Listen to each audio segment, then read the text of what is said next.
नमस्कार दोस्तों। दुनिया जिसे समझ नहीं सकती उसे बेवकूफ़ कहती है।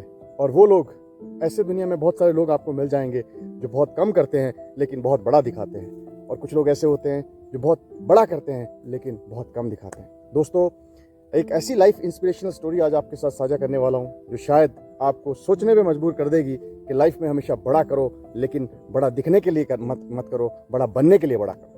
दोस्तों, एक बार की बात होती है कि एक राजा होता है। तो राजा के साम्राज्य में एक मंत्री होता है जो कि बहुत स्मार्ट होता है, बहुत इंटेलिजेंट होता है। तो राजा उससे हमेशा बहुत खुश रहता था, और राजा विदाउट उसकी सजेशन के, विदाउट उससे पूछे बिना कुछ भी नहीं करता था, क्योंकि राजा को ऐसा लगता था कि यार इससे समझदार इंसान हमारे पूरे के पूरे मंत्रिमंडल में नहीं है। एक दिन क्या होता है कि मंत्रिमंडल लगा होता है, तो राजा उसे कहता है, बुलाता है अपने पास और उसे कहता है, मंत्री को, जो कि सबसे समझदार होता है, कि भाई देखो यार, मैंने इतने सारे मंत्री हमारे पास हैं लेकिन सबसे समझदार मंत्री तू है, लेकिन एक बड़ी सरप्राइजिंग सी चीज़ है कि जो तेरा बेटा है ना, जिसका नाम श्याम है, वो यार बहुत मूर्ख आदमी है। इस बात को सुनकर सारे के सारे मंत्री लोग जो है बहुत हंसते हैं, और उस मंत्री को, जो कि बहुत ज़्यादा समझदार होता है, उससे बड़ा दुख होता है कि यार राजा ऐसा क्यों कह रहा है कि मेरा बेटा जो है बहुत मूर्ख है। तो मंत्री क्या करता है, मंत्री घर जाता है। घर जाने के बाद अपने बेटे को बुलाता है और बेटे को कहता है कि बेटा इधर आना, मैंने तुमसे एक बात पूछनी है। उससे पूछता है, बोलता है कि बेटा तेरे को राजा कहता है कि तू बहुत बड़ा मूर्ख इंसान है, ऐसा क्यों वो कहता है। तो बेटा जो है स्माइल करता है, और बेटा समझ जाता है कि राजा ने ऐसा क्यों कहा। तो बेटा उससे पूरी बात बताता है। बेटा उसे कहता है कि पापा, मैं जब हर रोज़ सुबह जाता हूँ ना, तो राजा जो है सारे के सारे प्रजा के साथ ऐसे ही बाहर आके खेल रहा होता है, और मुझसे हमेशा हर रोज़ इनफैक्ट मुझसे एक सवाल पूछता है कि ये जो सोने का सिक्का है और ये चांदी का सिक्का है ना, इसमें ज़्यादा कीमती कौन सा है। और मैं जो है हमेशा एक ही चीज़ बोलता हूँ कि ज़्यादा कीमती इसमें चांदी का सिक्का है। अब पिता जो है बड़ा सरप्राइज कर जाता है, और पिता बोलता है, तू ऐसा क्यों बोलता है, तुझे पता नहीं कि चांदी का सिक्का ज़्यादा कीमती नहीं होता है, सोने का सिक्का ज़्यादा कीमती होता है। बेटा मुस्कुराता है और कहता है कि मुझे पता है कि सोने का सिक्का ज़्यादा कीमती होता है, चांदी का सिक्का ज़्यादा कीमती नहीं होता है, लेकिन पिताजी, मैं इसका रिप्लाई करने से पहले आपको कमरे में कुछ दिखाना चाहता हूँ। तो वो अपने पिता, जो कि मंत्री होता है, बहुत समझदार मंत्री होता है, उसको लेके जाता है, और उस कमरे में ले जाने के बाद उसे कमरा दिखाता है। कमरे के अंदर एक पोटली होती है, उस पोटली को खोलता है तो उसके अंदर बहुत सारे चांदी के सिक्के होते हैं। तो ये मंत्री जो है घबरा जाता है, बोलता है, यार तू इतने सारे चांदी के सिक्के कहाँ से लेके आया। तो बेटा उसे कहता है कि पापा, मैं ये इतने सारे सिक्के कहीं से नहीं लेके आया, ये मुझे राजा ने ही दिए। अब मंत्री जो है थोड़ा सा सरप्राइज करता है, एग्जैक्टली समझ भी जाता है, बट फिर भी बोलता है कि चल तू बता, ऐसा तूने क्यों किया। तो उसने अपने पिता को रिप्लाई किया कि पापा, अगर मैं राजा को जिस दिन ये कह दूंगा ना कि सोने का सिक्का जो है वो ज़्यादा कीमती है, उस दिन से वो मेरे से सवाल नहीं पूछेगा और मेरे को चांदी के सिक्के भी मिलने बंद हो जाएंगे। ये चीज़ सुनकर मंत्री बड़ा खुश होता है और बोलता है, यार तू तो बहुत बुद्धिमान इंसान है। तो जब भी मंत्री अब वापस जाता है, मंत्रीगण में जाता है, बहुत सारे लोग उसे कहते हैं, तेरा बेटा तो यार बहुत मूर्ख है। मंत्री सिर्फ उस बात को सुनता है, मुस्कुराता है और इग्नोर करता है। दोस्तों, कहानी बहुत छोटी सी है, लेकिन ये एक ऐसी सीख देखी जाती है ना कि ज़िंदगी में बहुत सारे लोग बहुत छोटा करते हैं लेकिन दिखाते बहुत बड़ा है, और बहुत सारे लोग अपनी समझदारी से बहुत बड़ा करते हैं लेकिन कभी दिखाते नहीं, और वो बड़े बन जाते हैं। तो लाइफ में दोस्तों, अगर आपको आगे जाना है ना, तो हमेशा लाइफ में हमेशा बड़ा बनने की कोशिश करिए, बड़ा दिखने की कोशिश मत करिए। क्योंकि जो इंसान फोकस करता है ना बड़ा बनने पर, वो इंसान एक्चुअली बड़ा बनता है, क्योंकि उसे पता है कि मुझे बड़ा दिखना ज़्यादा इंपॉर्टेंट नहीं है, बड़ा बनना इंपॉर्टेंट है। इसलिए वो चतुरता से काम करता है, समझदारी से काम करता है, और हर चीज़ पे फोकस करता है जहाँ पे उसे विजडम दिखती है। तो नमस्कार दोस्तों, फोकस आज का मेरा जो टॉपिक है ना, वो फोकस पे आधारित है। फोकस एक ऐसी चीज़ है ना दोस्तों, जो आपको ज़िंदगी में छोटे से बहुत बड़ा बना सकता है, और फोकस एक ऐसी चीज़ है जो आपको एक मॉडरेट इंसान से बहुत रिच इंसान बना सकता है। कैमरा देखा है दोस्तों आपने? ये जो कैमरा होता है ना, जिस चीज़ की फ़ोटो लेनी होती है वो वहाँ पे फोकस करता है और बाकी चीज़ों को ब्लर कर देता है, इसलिए जो फ़ोटो आती है ना, बहुत खूबसूरत फ़ोटो आती है। नमस्कार दोस्तों, मेरा नाम है Nitesh Gupta. Welcome to my channel let's be human first, discover the human in you. आज मैं आपको एक ऐसी कहानी बताने वाला हूँ दोस्तों, जो फोकस से जुड़ी है, और वो आपको बताएगी कि ज़िंदगी में फोकस कितना इंपॉर्टेंट होता है, और ये जो फोकस है ना, वो आपको कहाँ से कहाँ लेके जा सकता है। तो दोस्तों, कहानी शुरू करता हूँ। एक बार की बात होती है दोस्तों, एक गाँव होता है। उस गाँव में ना एक लड़का होता है जो कि 12वीं कक्षा में पढ़ता है। अब वो लड़का जो है ना, बहुत ही ज़्यादा होशियार होता है, बहुत ही हार्ड वर्किंग होता है। अनफॉर्चुनेटली उसके घर की जो सिचुएशन है ना, माली हालत, वो ठीक नहीं होती है। माँ बाप उसके कुछ नहीं कमा पाते, क्योंकि उसके दोनों माँ बाप बीमार रहते थे और बेड रिडन थे। तो वो लड़के को ही सब कुछ करना पड़ता था, पढ़ाई भी वो करता था, पैसे भी वही कमाता था, सब कुछ वही करता था। गाँव वाले उस पर बहुत फक्र करते थे कि यार देखो कितना होशियार लड़का है, पढ़ता भी है, कमाता भी है, सब कुछ बहुत अच्छा चल रहा था। 12वीं कक्षा में वो लड़का पढ़ता था, तो क्या हुआ दोस्तों, 12वीं कक्षा में जब वो पढ़ता था तो उसके एग्ज़ाम हुए और एग्ज़ाम होने के बाद उसका रिज़ल्ट आया और अनफॉर्चुनेटली वो एक पेपर में फ़ेल हो गया। ऐसा क्यों हुआ? ऐसा इसलिए हुआ क्योंकि उसको जो है ना 15-20 दिन पहले एग्ज़ाम से टाइम ही नहीं मिला पढ़ने के लिए, क्योंकि उसको पैसा कमाना था, माँ बाप की हेल्थ पे फोकस करना था। अनफॉर्चुनेटली वो जो है एक सब्जेक्ट में फ़ेल हो गया। अब क्या हुआ दोस्तों कि गाँव वालों ने ना उसे ताना देना शुरू कर दिया। वो हर रोज़ जब भी सुबह कुएं से पानी भरने जाता तो वहाँ पे सुबह सुबह जो बहुत सारे लड़के होते हैं ना, वो लड़के क्या करते थे, उसे ताना देते थे, देखो जी आ गया हमारा होशियार लड़का जो कि 12वीं में फ़ेल हो गया। इस तरह के ताने दिया करते थे। लड़का हर रोज़ सुबह जाता, हर रोज़ सुबह उसे जो है ना उसी रास्ते पे कुछ लोग जो है ताने दिया करते थे। बड़ा परेशान हो गया लड़का। एक दिन क्या हुआ, दोपहर में किसी बरगद के पेड़ के नीचे बैठा हुआ था, उदास था। तो वहाँ से एक भिखारी बाबा गुजरे और भिखारी बाबा ने बोला कि बेटा तू इतना उदास क्यों है? तो लड़के ने कहा कि बाबा जी बस ऐसे ही मैं उदास हूँ। बाबा जी को थोड़ी क्यूरियोसिटी हुई, उन्होंने बोला बेटा बता, शायद मैं तेरे को तेरी उदासी का सोल्यूशन दे दूँ। तो उसने क्या किया कि बाबा जी के साथ सारी बात साझा की कि मेरे माता पिता बहुत बीमार हैं, घर का मुझे ही देखना पड़ता है, मैं 12वीं क्लास में पढ़ता था, सब कुछ अच्छा चल रहा था और एग्ज़ाम से पहले 15-20 दिन पहले मैं बिल्कुल भी पढ़ नहीं पाया क्योंकि मेरे को मेरे माता पिता का टेक केयर करना था, पैसे कमाने थे, वो लोग बेड रिडन है और इस वजह से क्या हुआ कि मेरा एक पेपर जो है क्लियर नहीं हो पाया और मैं टॉपर से जो है एक सब्जेक्ट में फ़ेल हो गया। तो बाबा जी ने उसकी जब बात सुनी ना, बाबा जी बड़े दुखी भी हुए, लेकिन उसे कहा कि मैं तेरे को ना एक बात बताता हूँ, तूने वो काम करना है ना और वो काम करने के बाद मेरे पास आना है, फिर मैं तेरे को पूरा का पूरा बताऊँगा कि लाइफ में क्या चीज़ इंपॉर्टेंट है। तो क्या हुआ दोस्तों कि बाबा जी ने उससे कहा कि तूने क्या करना है बेटा, हर रोज़ तू जाता ही है, सुबह सुबह तेरे को ताने मिलते हैं, तूने कल सुबह जो है ना एक अपने साथ लोटा लेके जाना है और लोटे में पूरा का पूरा दूध डाल देना है, ऊपर तक फुल कर देना है और जब तू जिस रास्ते से जा रहा है ना, जहाँ पे तेरे को ताने देते हैं, वहाँ पे बस तूने कुछ नहीं करना है, तूने सिर्फ दूध को देखना है, दूध पे ध्यान देना है कि दूध नीचे ना गिरे।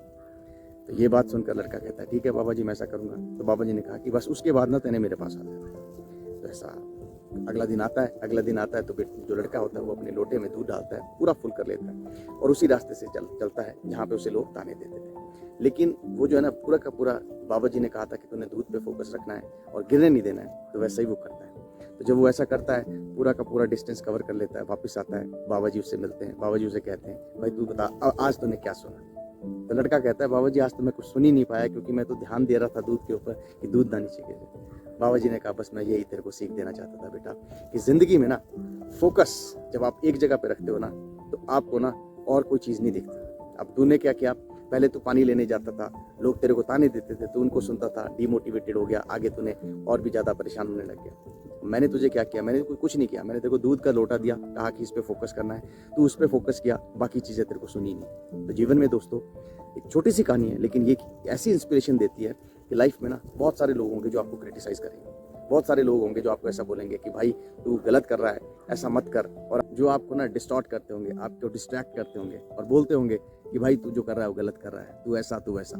और अगर आप उनकी बातों को सुनते रहना दोस्तों तो आप कभी आगे नहीं बढ़ सकते। याद रखिएगा जब शेर जो है ना, शेर जब चलता है ना तो बहुत सारे कुत्ते भौंकते हैं।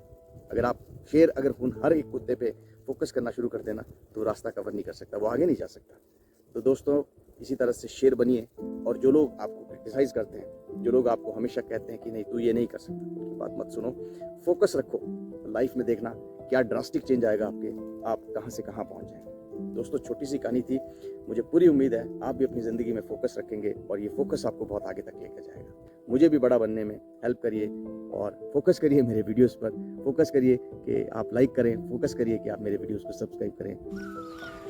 ऊपर जिसे कहते हैं उसे आसमां कहते हैं, और जिस चीज़ का कोई अंत ना हो उसे माँ कहते हैं। दोस्तों एक बहुत ही बढ़िया, बहुत ही इंटरेस्टिंग कहानी आपको बताने वाला हूँ, उस दुनिया की बेशकीमती चीज़ के लिए जिसको शायद कोई भी रिप्लेस नहीं कर सकता, वो है माँ। इस माँ के ऊपर मैं आपको एक कहानी सुनाता हूँ और मुझे पूरी उम्मीद है आपको इस कहानी को सुनने के बाद अपनी माँ की तरफ और ज़्यादा इमोशंस, और ज़्यादा प्यार, और ज़्यादा रिलेशनशिप बिल्डअप करने की इच्छा होगी और आप उनकी और ज़्यादा इज़्ज़त करना शुरू कर देंगे। तो एक बार की बात होती है दोस्तों कि एक लड़का काफ़ी गरीब घर से होता है, तो वो एक दिन जो है ना शहर आता है, शहर में किसी दुकान में जाता है, जूतों की दुकान में, ठीक है। तो जब वो जूतों की दुकान में जाता है तो जूतों का मालिक जो है वहाँ पे बैठा होता है, तो बोलता है, उसे देखता है तो उसे लगता है यार ये तो कुछ अजीब सा लड़का है, अच्छा इसका पहनावा नहीं है, पता नहीं क्या इसको चाहिए होगा, ले भी पाएगा जूते या नहीं ले पाएगा। तो कोई बात नहीं, उसे कहता है कि हाँ भैया बताओ क्या चाहिए। तो लड़का जो है ना वो अपनी जेब से एक कागज़ निकालता है, और कागज़ निकालने के बाद ना उस कागज़ पे एक्चुअली एक आउटलाइन की होती है पाँव की। तो लड़का उसे कहता है कि इस नाप के जो है मुझे लेडीज़ चप्पल दे दो। तो वो जो है इंसान वो ये कहता है यार एक तो नाप भी ठीक नहीं है, और तुमने ये कैसे बनाया। उसने बोला मैंने बस अपनी इमेजिनेशन से बनाया, ये मेरी माँ के पाँव के नाप होगा। तो वो बड़ा अजीब सा उसे देखता है, पर कहता है कोई बात नहीं, मुझे तो सेल करने से मतलब है। तो वो इंसान जो है दुकान का मालिक उसे चप्पल दिखाता है, और फाइनली वो लड़का जो है ना एक चप्पल पसंद करता है और कहता है कि हाँ ये चप्पल जो है ना ये पैक कर दो। तो दुकान का मालिक जो होता है वो कहता है कि थोड़ी महंगी है भैया ये। तो बोला कि नहीं कोई बात नहीं, आप पैक कर दो। बोला कितने की है? बोलता है ये 800 रुपये की है। अब वो 800 रुपये पे कर देता है। तो जब वो जाने लगता है ना, तो जाने के लिए से पहले जो है वो दुकानदार उसको पूछता है कि बेटा एक बात बताओ, तुम्हारी सैलरी कितनी है? तो लड़का कहता है कि मेरी सैलरी 8000 रुपये है। फिर वो पूछता है कि तुम कहाँ रहते हो? बोलता मैं इस गाँव में रहता हूँ। बोले यार 8000 रुपये में तुम्हारा क्या हिसाब किताब है? बोला यार मैं ना 5000 रुपये मेरा खर्चा पानी निकल जाता है, बाकी का 3000 है जो मैं माँ के लिए रखा है, और उसमें से मैं जो है 800 रुपये की उसको चप्पल लेके जा रहा हूँ। तो मालिक सोचता है यार देखो इतना कम पैसा है और इतनी बढ़िया और इतनी महंगी चप्पल ये ख़रीद के लेके जा रहा है। कोई बात नहीं, खुश हो जाता है मालिक। तो मालिक जो है ना उसे इतना खुश हो जाता है, उसे कहता है यार बेटा एक बात सुनो, ये चप्पल तो तुमने दी, एक चप्पल मैं तुम्हें तुम्हारी माँ के लिए देना चाहता हूँ, मेरी तरफ से इसे गिफ्ट समझना, क्योंकि तुम इतना प्यार अपनी माँ से करते हो, जिस माँ के लिए तुम जो है इतना कॉम्प्रोमाइज़ कर रहे हो। तो उसने कहा कि नहीं मैं तो कुछ भी नहीं कर रहा हूँ।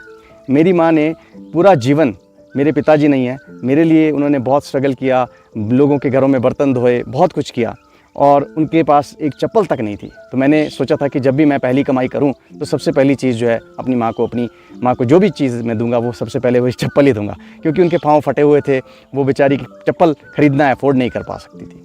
तो इस चीज़ को सुनकर ना वो दुकानदार बड़ा खुश होता है और बहुत उसकी रिस्पेक्ट करता है कि देखो वो माँ कितनी अच्छी है जिसने अपने बेटे को ऐसा बनाया, और वो बेटा भी कितना अच्छा है जिसने इतने अच्छे संस्कार बनाए।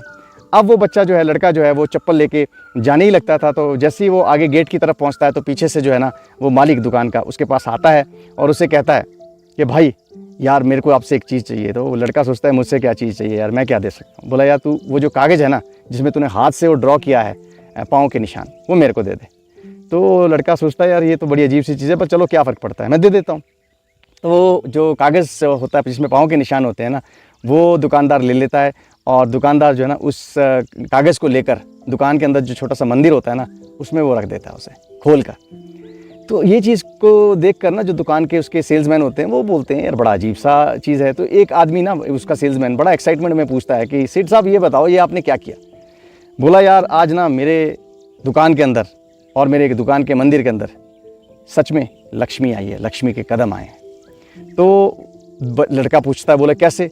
बोला यार ये बताओ जिस माँ ने अपने ऊपर इतने कष्ट करके ऐसे बच्चे को पढ़ाया बनाया, और ऊपर से वो लड़का इतने अच्छे उसके संस्कार हैं, तो मुझे नहीं लगता ये जो कागज़ पे बनाया हुआ है उस लड़के ने पाँव के निशान, ये किसी लक्ष्मी के पाँव के निशान से कम होते हैं। तो इस तरह से दोस्तों ये छोटी सी कहानी है, पर ये कहती है ना कि ऊपर जिसे कहते हैं उसे आसमान कहते हैं, लेकिन जिसकी कोई कीमत ना हो, जो बेशकीमत हो, उसे धरती पर माँ कहते हैं। दोस्तों मुझे उम्मीद है आपको ये कहानी अच्छी लगी होगी। जाइए अपनी माँ के पाँव छूइए, जाइए अपनी माँ के लिए वो सब करिए जो वो डिज़र्व करती है, क्योंकि उस माँ ने आपको जो है ना बहुत बड़ा बनाया। आज आप जो भी हो बिकॉज ऑफ हर, उसकी तरफ से हो, उनकी तरफ से हो। उनकी इज़्ज़त करिए, उनसे प्यार करिए, क्योंकि माँ बाप की रिप्लेसमेंट कोई नहीं कर सकता। माँ बाप जो है ना कीमती लोगों को मिलते हैं, उन किस्मत वालों को मिलते हैं। उनसे पूछिए जिनके माँ बाप नहीं हैं, उनसे पूछिए जिनकी ना माँ है जिनका ना बाप है, वो जानते हैं रियल वैल्यू अपने माँ बाप की। तो दोस्तों इज़्ज़त करिए अपने माँ बाप की, अपने माँ बाप को पलकों पर रखिए और उनको वो दुनिया की सारी खुशी देने की कोशिश करिए। शायद आपको किसी मंदिर में जाने की ज़रूरत नहीं होगी, क्योंकि माँ बाप के चरणों में ही मंदिर होता है। मुझे उम्मीद है दोस्तों आपको ये कहानी बहुत अच्छी लगी होगी। Please like, subscribe and forward my videos.